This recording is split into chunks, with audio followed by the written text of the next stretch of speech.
بسم اللہ الرحمن الرحیم الحمد للہ رب العالمین والصلاة والسلام علی سید الانبیاء والمرسلین۔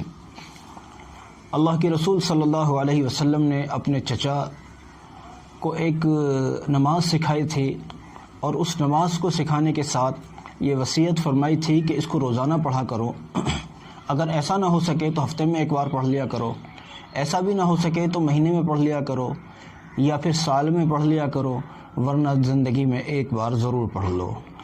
اس نماز کو آج کے اس دور میں صلاۃ التسبیح کے نام سے جانا جاتا ہے۔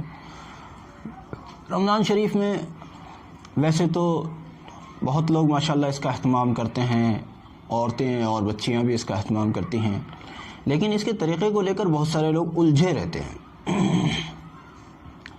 اس میں ایک مخصوص تسبیح پڑھی جاتی ہے، سبحان اللہ والحمد للہ ولا الہ الا اللہ واللہ اکبر۔ اس تسبیح کو ایک رکعت میں 75 مرتبہ اور 4 رکعت کے اندر 300 مرتبہ پڑھنا ہوتا ہے۔ اس کا طریقہ یہ ہے، اگر آپ نیت کر لیتے ہیں کہ میں صلاۃ التسبیح کی نیت کرتا ہوں، واضح رہے کہ صلاۃ التسبیح میں 4 رکعتیں ہیں۔ ایک صاحب نے مجھ سے ایک مرتبہ پوچھا تھا کہ کیا ہم 2 کر کے نہیں پڑھ سکتے؟ 4 رکعت ایک ساتھ پڑھنی ہے۔ اب آپ کو نیت کرنی ہے کہ ہم نیت کرتے ہیں، اپنے دل میں مطلب سوچنا ہے کہ ہم نیت کر رہے ہیں، ہم نماز پڑھ رہے ہیں صلاۃ التسبیح کی، اور اللہ اکبر کہہ کے نیت باندھ لینی ہے۔ اس کے بعد ثنا سبحانک اللہم کو پورا کرنے کے بعد 15 مرتبہ سبحان اللہ والحمد للہ ولا الہ الا اللہ واللہ اکبر کو پڑھنا ہے، 15 مرتبہ۔ اس کے بعد سورہ فاتحہ پڑھنی ہے، پھر سورہ پڑھنی ہے، پھر دوبارہ سے رکوع میں جانے سے پہلے 10 مرتبہ پھر سبحان اللہ والحمد للہ ولا الہ الا اللہ واللہ اکبر کو پڑھنا ہے۔ اس کے بعد رکوع میں چلے جانا ہے، رکوع میں جا کر پہلے سبحان ربی العظیم پڑھنا ہے، 3 بار 5 بار 7 بار جیسا ممکن ہو۔ اس کے بعد 10 مرتبہ یہی تسبیح سبحان اللہ والحمد للہ ولا الہ الا اللہ واللہ اکبر کو دہرانا ہے۔ اس کے بعد سمیع اللہ لمن حمدہ کہتے ہوئے کھڑے ہو جانا ہے اور ربنا لک الحمد بھی کہنا ہے۔ اس کے بعد پھر 10 مرتبہ سبحان اللہ والحمد للہ ولا الہ الا اللہ واللہ اکبر کہنا ہے۔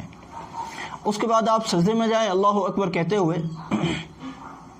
سجدے میں جا کر سبحان ربی الاعلیٰ پڑھنا ہے، 3 مرتبہ 5 مرتبہ 7 مرتبہ جیسی اللہ نے آپ کو توفیق دی ہے۔ پھر یہی تسبیح سبحان اللہ والحمد للہ والی یہ تسبیح 10 مرتبہ پڑھنی ہے، پھر اللہ اکبر کہہ کر بیٹھ جانا ہے، اور پھر 10 مرتبہ اسی تسبیح کو دہرانا ہے، اور پھر اللہ اکبر کہتے ہوئے دوسرے سجدے میں جانا ہے، وہاں پھر سبحان ربی الاعلیٰ کہنے کے بعد پھر 10 مرتبہ اس تسبیح کو دہرانا ہے۔ اور اب اس دوسرے سجدے کو پورا کرنے کے بعد اب دوسری رکعت کے لیے کھڑے ہونا ہے، پہلے 15 مرتبہ سبحان اللہ والحمد للہ والی یہ تسبیح پڑھنی ہے، پھر الحمد شریف اور پھر سورہ پڑھنی ہے، اور پھر 10 مرتبہ اسی تسبیح کو پڑھنا ہے، پھر رکوع میں 10 مرتبہ اسی طرح سے پڑھنا ہے، پھر رکوع سے کھڑے ہو کر 10 مرتبہ، پھر دونوں سجدوں میں 10 مرتبہ، پھر اور اس کے درمیان میں دونوں سجدوں کے درمیان میں 10 مرتبہ، اسی طرح سے 4 رکعتوں کو پورا کرنا ہے۔ آپ دیکھیں گے، گن لیجئے، ایک رکعت میں 75 مرتبہ تسبیح ہو چکی ہے، 2 رکعت میں 150، اور 4 رکعت میں 300 مرتبہ تسبیح ہو چکی ہے۔ حضرت تھانوی رحمۃ اللہ علیہ نے تو لکھا ہے کہ اگر کوئی شخص رات کو اس نماز کو پڑھتا ہے تو اس کے اگلے پچھلے سارے گناہ معاف کر دیے جاتے ہیں۔ ہم اگر 1000 برس کی زندگی بھی گزار لیں پھر بھی ہمیں مرنا ہے۔ اگر ہم اس دنیا میں سب سے بڑے مالدار بن جائیں اور پورے ملک کے بادشاہ بن جائیں، پھر بھی ہمیں مرنا ہے، اور مر کر اللہ کے حضور منہ دکھانا ہے، اپنے سب اچھے اور برے کیے ہوئے کو کے متعلق اللہ کے سامنے منہ دکھانا ہے۔ کتنا بڑا انعام ہو اگر اللہ کے فضل سے ہمارے گناہ معاف ہو جائیں، اگر اللہ کے فضل سے ہمارے گناہ معاف ہو جائیں۔ حضرت تھانوی رحمۃ اللہ علیہ نے لکھا ہے کہ اگلے پچھلے سب گناہ معاف ہو جائیں اگر کوئی شخص رات کو اس کو پڑھے، تو کیا سستا سودا ہے۔ آج رمضان شریف میں اللہ کا فضل ہے، میرے خیال سے 10-11 تو ایسے ہی بج جاتے ہیں، اور تھوڑی دیر جاگ لیں، تہجد میں اس کو پڑھ لیں۔ تہجد میں ہر آدمی اٹھ رہا ہے الحمدللہ، سحری کھانے کے نام پر، وہ تہجد ہی تو ہے۔ اس لیے میرے بھائیو، اس نماز کو ہر آدمی پڑھے، اپنے بچوں کو سکھائیں، اپنی بیویوں کو سکھائیں، سب کو سکھائیں، خود بھی پڑھیں، بچوں سے پڑھوائیں، اور پھر ایک اور بات عرض کروں، بعض جگہوں پر عورتوں کو دیکھتے ہیں کہ وہ اس نماز کو جماعت کے ساتھ پڑھتی ہیں۔